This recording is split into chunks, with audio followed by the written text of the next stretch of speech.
Should you forgive the unrepentant? It's an excellent question.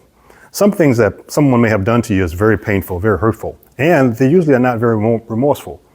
But should you forgive someone who has never apologized? Let's take that in pieces. The first is forgive. Forgive simply means to let go of. Repentance in English is listed as a noun, but repentance is a verb. It's an action word. It's something that somebody does that turns around. They stop what they're doing, turn around and do something totally different. That's related to the word remorse, which is what we look for, which is what you look for. If someone does something, they are remorseful or they feel guilty about doing it and they want to make corrections. That correction that they want to make, that they move to make, the action they take is an action that's called fruits that befit repentance. So repentance is an action word. Here's the last, should you, which means that whatever the decision is, you carry it. I want to share two thoughts with you, and I'm going to share some stories with you if you stay that prove each component of that and brings it all together. The very first is in Matthew chapter 11, verse 25. Here's what Jesus said. Truly I say to you, whoever tells this mountain to be lifted up and thrown into the sea and does not doubt in his heart, but has faith that what he says is going to occur, he will have it so. Everything that you ask and pray for, have faith that you practically received and you will have them. The third verse in 25 says this, and when you stand praying, forgive whatever you have against anyone, so that your Father in heaven may also forgive you. Thus, that verse proves that when we forgive, it is something that we have. We're carrying it. Thus, the bigger the offense that someone has done to us, the bigger the burden, the bigger it is of what we have, that offense. Thus, when we decide to forgive, we're letting go of it. It can be big, it can be small. The bigger it is, the harder it is to let it go because of the degree of the offense, but also the weightier and the heavier it is for us. Now, let me share a little bit about forgiveness. Forgiveness is a God-oriented quality. It is not a human quality. Even when our criterion is met, we are inclined to seek satisfaction through judicial action, which means we want to punish the person for what they did. And even then, we're not inclined to forgive them. If you don't believe that's the case, just think about some religions and how some religions did things in the past and how some religions do things now. They'll say they forgave you and continue to talk about what you did in the past, something that you cannot change. You're remorseful, you're repentative, but the forgiveness is not really there. They haven't let go of it. So for you, where it says, when you stand praying, forgive whatever you have against anyone, it is something that you're carrying. Now that's important to realize because forgiveness, not forgiving, becomes a burden for you. Here's the other component about that, repentance. Repentance is an action a person would take if they could go back and do to the same circumstance, they would do something differently. Now, in a relationship, if someone sent out something very painful to you, would you give them a chance to go back and do it again? No, that's not smart. It's pretty stupid to do. Some people do that because they're thinking forgiveness means giving the person another chance. And that's not what forgiveness means. What you can do instead, if the person is remorseful, is observe how they do things in the future with someone else or in a similar situation. Let me apply that for you. Have you ever been on a date with someone and maybe after 2-3 months, whatever the case is, you talk about your previous relationship? And it could be the guy if you're a female, it could be the girl if you're a guy. But you notice that when they talk about their previous relationship, the same angry emotions are still there, which means that they are still emotionally connected to the person. They don't think they are, but they are. Why? Because they're still carrying the burden. I've gone out on dates after 2 or 3 months, because I don't date anyone more than 3 months. And after about a month, I usually discover it within a month. If that happens, I'll simply tell the person, listen, you have to go and you have to correct that relationship. Why? Because the law of polarity says opposites exist. So if one person hates someone for what they did and they're holding on to that means they still love them. I'll prove that. Have you ever had a relationship or heard somebody being in a relationship where they are angry at their ex and something happens and the ex apologizes, the ex is remorseful, and the ex tries to make good, and they accept the ex back, even though they're with someone else or they're communicating with someone else? Why? Because that's called a residual relationship. The relationship was not closed. It was not let go. They hadn't finished it.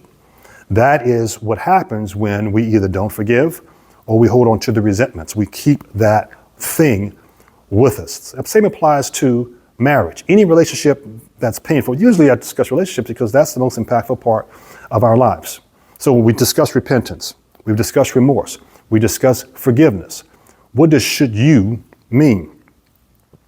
The foundation for anything that we choose to do has to be for your benefit.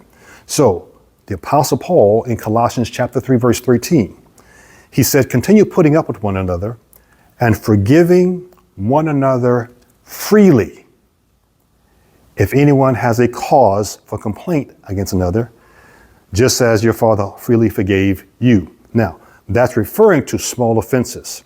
It's not referring to things that are major, adultery, betrayal. The principle still applies, but it's referring to annoyances, right? Forgive the person freely. Why? Because as humans, we set criteria, and we all do, force to forgive somebody, right? If somebody offends us, they have to do this, this, this, and this. And then we'll say, okay, I'll forgive you. You have paid the price. You punished enough. Wherein Apostle Paul said, forgive them freely. But the question is why? We have to go back to Mark chapter 11, verse 25, where Jesus said, truly I say to you, whoever tells this mountain be lifted up and thrown into the sea, and does not doubt in his heart, but has faith that what he says is going to occur, he will have it so. This is why I tell you, all the things you ask and pray for, have faith that you practically received. Then he gave the criteria, and while you stand praying, forgive whatever you have against someone. Why? Because for you to get the blessings of your destination, if it's beyond what you've achieved in the past, God has to help you with that. The universe has to help you get there. And I'm going to prove that with a story if you stay with me. Therefore, you don't have the space to carry any load with you except for your own load. So if you keep an offense that someone else has done to you, keep carrying it, you haven't let that go.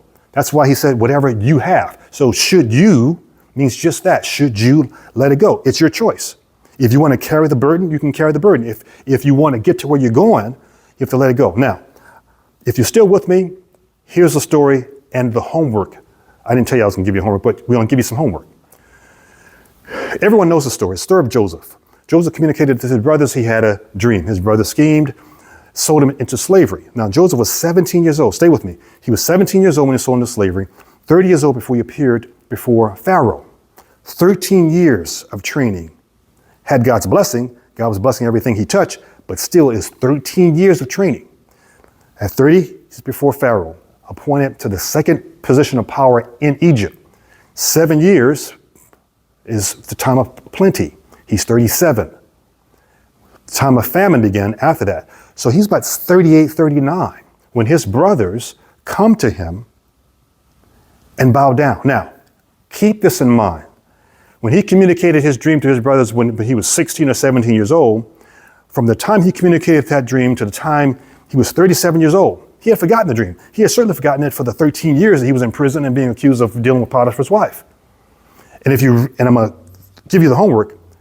It says that when his brothers came in, he recognized them immediately. They didn't recognize him because he was an Egyptian. He spoke Egyptian. They didn't know he spoke Hebrew. When his brothers bowed down to him, it says at that point, he remembered his dream. He had forgotten about it, but God had not. What did Joseph do?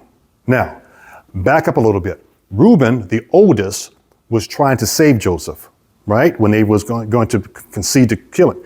Judah is the one that says, let's sell him into slavery, not put him to death. So when they came, Joseph accused them of being spies. As you read the story, you'll go through it. Gave them the grain, kept Simeon there. He has to stay here, make sure they came back. What Joseph did initially was he put all their money back into their bags. When they got back home and Jacob saw that, they all were petrified. They were afraid. But one criteria that Joseph gave them is you have to bring back the youngest, bring back Benjamin. They didn't recognize Joseph, but Joseph could understand exactly what they were saying. And when he was harsh with them the first time, the first thing they mentioned was how they treated Joseph when he was 17. He says, this has come back to us because of what we did to our brother, because we saw his cries for compassion and we refused to extend compassion. I'm going to give you the verses. Genesis 42 through 45. And read it. Take a day. You don't have to read all the same thing at one time. We saw his cries. We refused to extend any compassion. And they realized the law of sowing and reaping, karma, had come back. So, long story short, they ran out of food again. They asked Jacob to go back. Jacob says, go back. This we have to bring Benjamin. He says, I'm not letting you bring Benjamin because I lost Joseph. Finally, they let Benjamin come back. When Joseph sees Benjamin, he can't contain himself. He steps away, cries, composes himself, comes back before his brothers. They sit down and have a nice meal. He gives Benjamin favors. He always gives them double portions and all the rest of them. When they leave the second time, he puts his golden chalice in Benjamin's bag. They leave, chases after them, brings them back. He says, okay, Benjamin has to stay as a slave. The rest of y'all can go back. Then Judah, the same one that says, let's sell him, spoke in behalf of all the other brothers and says, no, if we go back without him, our father will die. One of our brothers is already gone. This is his only one. And for the first time, when Joseph saw that, he saw his brothers had changed. He saw they were remorseful. He saw they were repentant. He saw that if they had the same set of circumstances, they would do something differently. When he saw that, then he burst into tears. He couldn't contain his emotions. He had all the other Egyptians leave the room. And then he said to them, I am your brother whom you sold into slavery. They couldn't believe it. Joseph didn't look the same, act the same, attitude, nothing. He was not. They approached him and he comforted them and says, do not be angry that you sold me here because God brought me here. What we have to understand in our lives is that sometimes God will give us a destination, a vision of where we should be. But he don't tell you the journey. He don't tell you what you got to go through to get there. He doesn't tell you the people that's going to turn their back on you. He doesn't tell the people that's going to treat you poorly. He doesn't tell people that may be close to you that's going to betray you. He doesn't tell you all the bumps and bruises. He doesn't tell you that because that proverb says before glory, there is humility. You have to go through it if you're going to be at the second, third, fifth level that you've ever been before. Now, here's what Joseph said to them as he sent them back. He forgave them fully. It's remorse, repentance, should you. And the thing about Joseph is that he didn't carry it with him the whole time. Once he saw clearly why he was there, he didn't hold anything against them.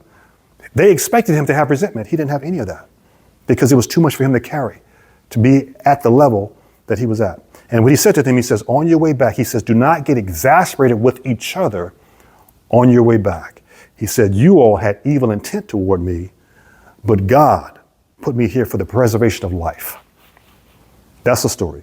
Should you forgive the unrepentant? Should you continue to carry it, forgive, let it go, the unrepentant? People that are not remorseful. You should. When it's going to hold you back from getting to where you belong. I want to share that with you. So I did a video before. Now, there's a method to do it, a how to do it, that's called forgiving without closure. I'll attach it here, wherever it is. So take a look at that. It's a method I put together called the letter writing method. It actually works. Counterintuitive, but it works. Wish you all the blessings and success you deserve. Subscribe to the channel if you watch this all the way to the end, though. I need it. God bless.